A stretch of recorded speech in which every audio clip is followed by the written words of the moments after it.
Chapter 29.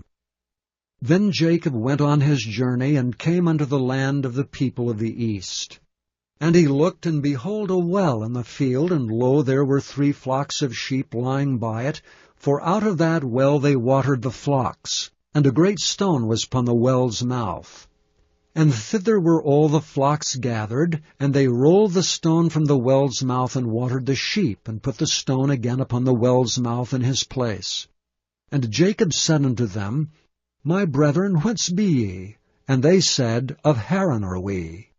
And he said unto them, Know ye Laban the son of Nahor? And they said, We know him. And he said unto them, Is he well? And they said, He is well. And behold, Rachel his daughter cometh with the sheep.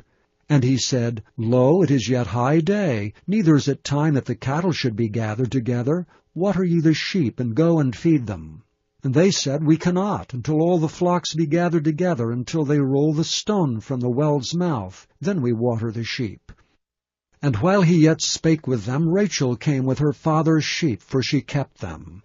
And it came to pass, when Jacob saw Rachel the daughter of Laban his mother's brother, and the sheep of Laban his mother's brother, that Jacob went near and rolled the stone from the well's mouth, and watered the flock of Laban his mother's brother. And Jacob kissed Rachel, and lifted up his voice, and wept. And Jacob told Rachel that he was her father's brother, and that he was Rebekah's son. And she ran and told her father.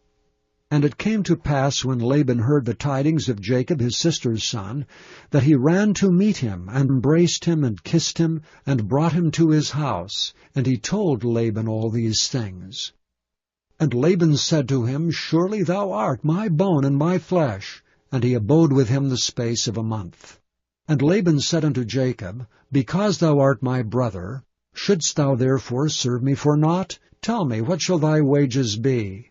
And Laban had 2 daughters. The name of the elder was Leah, and the name of the younger was Rachel. Leah was tender-eyed, but Rachel was beautiful and well-favored. And Jacob loved Rachel, and said, I will serve thee 7 years for Rachel thy younger daughter. And Laban said, It is better that I give her to thee, than that I should give her to another man. Abide with me. And Jacob served 7 years for Rachel, and they seemed unto him but a few days for the love he had to her. And Jacob said unto Laban, Give me my wife, for my days are fulfilled, that I may go in unto her. And Laban gathered together all the men of the place, and made a feast. And it came to pass in the evening that he took Leah his daughter, and brought her to him, and he went in unto her. And Laban gave unto his daughter Leah Zilpah his maid for an handmaid. And it came to pass that in the morning, behold, it was Leah. And he said to Laban, What is this thou hast done unto me? Did not I serve thee for Rachel? Wherefore then hast thou beguiled me? And Laban said, It must not be so done in our country, to give the younger before the firstborn. Fulfill her week, and we will give thee this also for the service which thou shalt serve with me yet 7 other years. And Jacob did so, and fulfilled her week, and he gave him Rachel his daughter to wife also. And Laban gave to Rachel his daughter Bildah his handmaid to be her maid. And he went in also unto Rachel, and he loved also Rachel more than Leah, and served with him yet 7 other years. And when the Lord saw that Leah was hated, he opened her womb, but Rachel was barren. And Leah conceived and bare a son, and she called his name Reuben. For she said, Surely the Lord hath looked upon my affliction. Now therefore my husband will love me. And she conceived again, and bare a son, and said, Because the Lord hath heard that I was hated, he hath therefore given me this son also. And she called his name Simeon.